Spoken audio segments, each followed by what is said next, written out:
Class 9th के MP board के विद्यार्थियों, देखिए इस वीडियो में मैं आपके लिए आज के पेपर में 100% आने वाले प्रश्न लेकर आई हूँ प्रॉपर सॉल्यूशन के साथ में।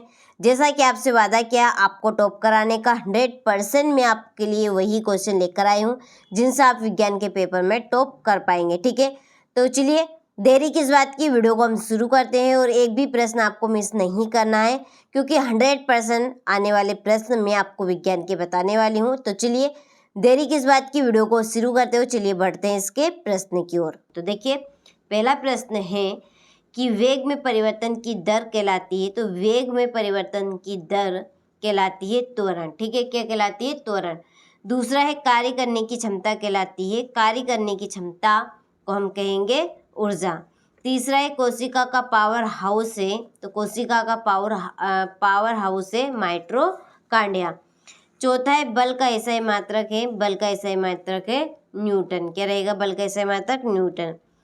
पांचवा है न्यूनतम विसरण का गुण पाया जाता है, तो न्यूनतम विसरण का गुण किसमें पाया जाएगा? ठोस में। ठीक है, जल का क्वथनांक है, जल का क्वथनांक 100 डिग्री सेल्सियस। चलिए इसके बाद choose correct option and right, ये आपके इंग्लिश वर्जन वालों के लिए। पहले का आपका रहेगा सी। ठीक है, पहला का क्या रहेगा? सी। और दूसरे का ए एनर्जी। ठीक है, इसमें आपकी एनर्जी आएगी। तीसरे का माइटोकॉन्ड्रिया। चौथे का न्यूटन, चौथे में क्या आएगा आपका? न्यूटन आएगा। ठीक है, पांचवें में सॉलिड और छठे में 100 डिग्री सेल्सियस। ठीक है, तो ये आपके इस तरह के 100% आने वाले प्रश्न हैं। मिस आप एक भी प्रश्न मत कीजिएगा इसमें से। ठीक, चलिए रिक्त स्थानों की पूर्ति कीजिए। पहला आप देखिए, कार्य करने की दर को खालिस्तान कहते हैं, तो कार्य करने की दर को हम कहेंगे शक्ति। ठीक है, या हम कहेंगे ऊर्जा, दोनों में से आप कोई सा भी लिख सकते हैं। दूसरा है गेहूं, चना, मटर, सरसों खालिस्तान फसलें हैं, तो ये आपकी किसकी फसलें हैं? रबी की फसलें हैं। किसकी? रबी की।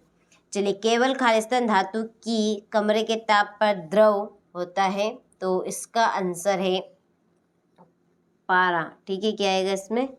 पारा। पारा को हम कहते हैं मरकरी, मरकरी। चलिए चौथा है ध्वनि संचरण के लिए खालिस्तान की आवश्यकता होती है, माध्यम की। किसकी आवश्यकता होती है? माध्यम की। क्रिया एवं प्रतिक्रिया बल खालिस्तान दिशा में कार्य करते हैं विपरीत। और ठोस कार्बन डाइऑक्साइड को खालिस्तान कहते हैं शुष्क बर्फ। क्या कहेंगे? शुष्क बर्फ। ठीक, तो ये आपके इस तरह के प्रश्न के आंसर हैं और प्रश्न रहे। अच्छे से स्क्रीनशॉट लेकर कंप्लीट करें। इसके बाद है फिल इन द ब्लैंक्स, ये आपके इंग्लिश वर्जन वालों के लिए। यहाँ पर फिल कर दिए तो कंप्लीट अच्छे से करें स्क्रीनशॉट लेकर। ये आपके 100% आने वाले प्रश्न हैं। जिस तरह से मैंने आपको समझ विज्ञान में बताए थे, प्रॉपर क्वेश्चन आपके वही आए थे। ठीक है, अच्छे से कंप्लीट करके जाना है इन प्रश्नों को परीक्षा हाल में जाने से पहले। ठीक है, 100% आपको यही क्वेश्चन देखने को मिलेंगे। तो देखिए आप तीसरे प्रश्न में है, सत्य सत्य लिखिए। पहला, विलयन 2 या 2 से अधिक पदार्थों का विषमांगी मिश्रण है, तो ये आपका असत्य है क्योंकि समांगी मिश्रण है। कैसा है? समांगी मिश्रण। दूसरा है संयोजकता परमाणु की संयोजन शक्ति है, तो ये आपका सत्य है। तीसरा, द्रव सूक्ष्म कणों से मिलकर बना होता है, सत्य। किसी वस्तु का द्रव्यमान उसके जड़त्व की माप है, सत्य। और 2 अथवा 2 से अधिक फसलों को निश्चित कतार यानी कि पैटर्न में उगाने को अंतरा फसलीकरण कहते हैं, तो ये आपका सत्य है। जेम्स चैडविक ने परमाणु के अंदर न्यूट्रॉन की उपस्थिति को खोजा, तो ये आपका सत्य है। ठीक, चलिए तो स्क्रीनशॉट लेकर कंप्लीट करें। इसके नीचे ये आपके इंग्लिश मीडियम वालों के लिए है। ठीक है, कंप्लीट अच्छे से आपको करना है और प्रश्न आपको बिल्कुल भी मिस नहीं करना है। एक एक प्रश्न मोस्ट इम्पोर्टेंट है। इसके बाद आप देखिए सही जोड़ी लिखिए। पहली जोड़ी है बल। बल है आपकी न्यूटन। ठीक है, बल क्या है? बल न्यूटन, ये पहली। दूसरी माइक्रोफोन। माइक्रोफोन है श्रवण सहायक युक्ति। सोडियम,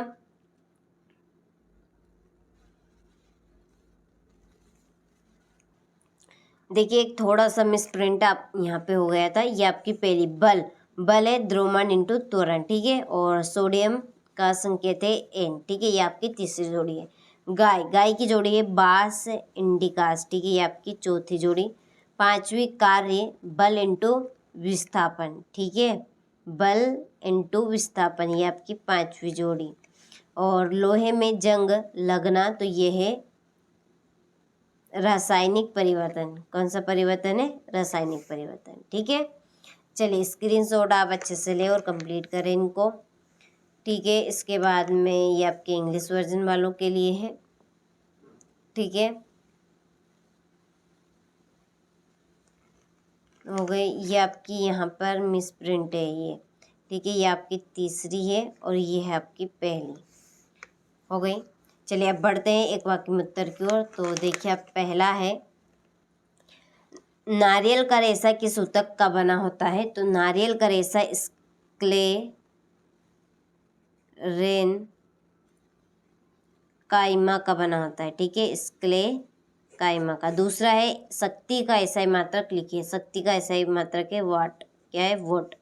चलिए पदार्थ का मूल रूप से रासायनिक प्रतिक्रिया द्वारा अन्य सरल पदार्थों में विभाजित नहीं किया जा सकता कहलाता है तत्व। क्या कहलाएगा? तत्व कहलाएगा।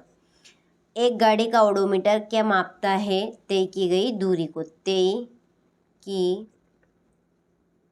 गई दूरी को, ठीक है। चलिए किसी ध्वनि तरंग की तरंगदैर्घ्य तथा आवृत्ति उसके वेग से किस प्रकार संबंधित है? तो ये आपका रहेगा v equal to lambda into v, ठीक है। और कोलाइड कणों द्वारा प्रकाश की किरण को फैलाना क्या कहलाता है? टिंडल प्रभाव, ठीक है। चलिए यहाँ से स्क्रीनशॉट लेकर सब कंप्लीट करें। इसके बाद में आप यहाँ से देखें इनको, ठीक है। तो ये आपके 100% आने वाले प्रश्न हैं। क्वेश्चन नंबर 6 है, यौगिक और मिश्रण में 2 अंतर, धातु के 2 गुणधर्म, समस्थानिकों के 2 अनुप्रयोग बताने, बोर का परमाणु मॉडल आपको बताना है, ठीक है। तो ये इस तरह के 100% आने वाले प्रश्न हैं। लाइसोसोम को आत्मघाती थैली क्यों कहते हैं? सरल स्थायी ऊतक कितने प्रकार के होते हैं? इनके नाम आपको देने हैं, ठीक है। तो ये आपके 100% आने वाले प्रश्न हैं, अच्छे से आप कंप्लीट कीजिएगा। ये आपका अथवा किसी चलती हुई वस्तु को कैसे रोका जा सकता है? दैनिक जीवन में 2 उदाहरण देते हुए गति को परिभाषित कीजिए। संतुलित एवं असंतुलित बल को परिभाषित कीजिए। और ये आपका 15वां प्रश्न हो गया। चलिए 16वां प्रश्न है, सामान्य मनुष्य के कानों के लिए श्रव्यता परास क्या है? 17वां है, पादप कोशिका व जंतु कोशिका में 3 अंतर आपको लिखने हैं। 18वां है, निम्नलिखित यौगिकों के मोलर द्रव्यमान का परिकलन करना है, ठीक है। चलिए तो ये इस तरह के प्रश्न आपको देखने को मिलेंगे, अच्छे से आप कंप्लीट करें। अंतरा फसलीकरण के लाभ बताने हैं। और ये आपका 20वां है, एक बस की गति 5 सेकंड में 80 किलोमीटर प्रति घंटा इन्वर्स से घटकर 60 किलोमीटर प्रति घंटा इन्वर्स हो जाती है। बस का त्वरण ज्ञात कीजिए, ठीक। चलिए ये आपका 21वां प्रश्न, 22वां विभज्योतक किसे कहते? स्थायी ऊतक से यह किस प्रकार अलग है? 3 कारक आपको देने हैं। और ये आपका है 23वां प्रश्न, ठीक है, लास्ट प्रश्न है, अच्छे से आप कंप्लीट कीजिएगा।